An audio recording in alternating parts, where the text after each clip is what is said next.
Okay. Lie down then. Okay. Okay, let's have the story, shall we? Right. The Man on the Moon.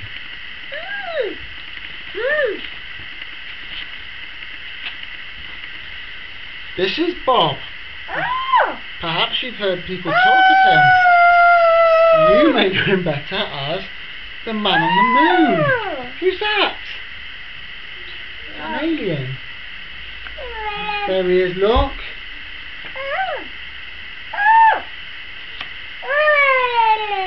This is where Bob lives. Every morning he rises at 6 o'clock. He has a cup of tea and 2 eggs for breakfast before leaving for the rocket launch pad. On the way he stops to buy a newspaper and some chocolate toffees. He's on his way to work on the moon. Yeah. Bike, he's on a bike, that's right, good girl.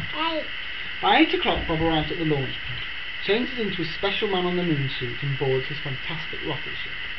He must make sure he leaves by 9:15. Otherwise he wouldn't make it to the moon by 9. On the way he reads the newspaper and does the crossword. Put Bob in the rocket. Bob starts his work.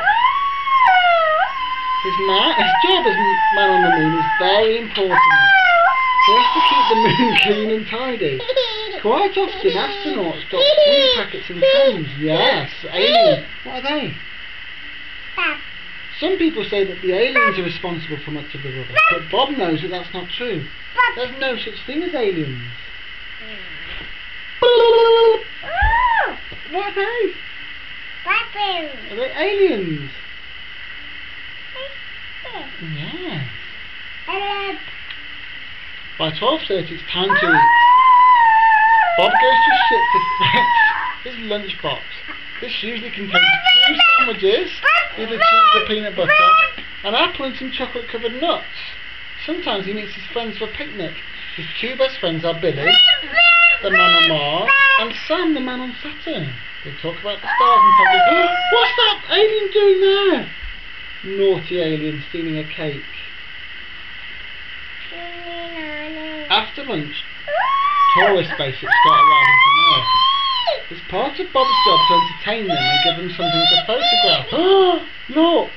So he does somersaults, handstands and especially high moon jumps. Sometimes he performs for as long as 2 hours and he's left quite out of puff. Occasionally the tourist spaceships will land on the moon. When they do, Bob gives them a guided tour and a speech. He tells them lots of facts such as how many craters the moon has or how long it takes to walk around it on stilts.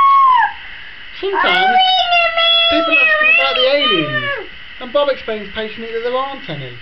Afterwards Bob opens a small souvenir stand selling postcards, pencils, mugs and small plastic moon models. By 4:30 all visitors must leave the moon.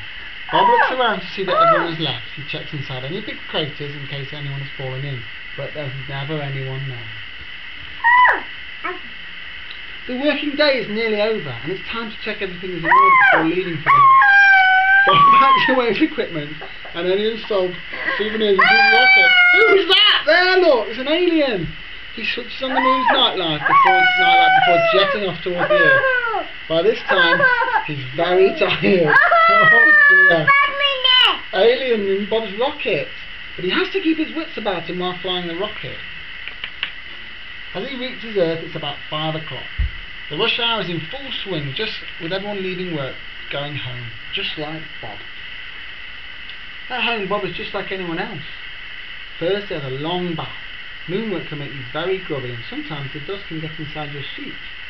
Then he goes to bed with a mug of cocoa. He sleeps soundly, bathed in moonbeams, very happy to be the Man on the Moon.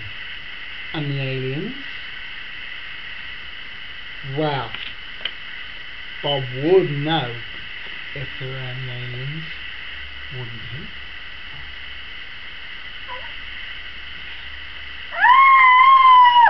Yes. Right, sleepy.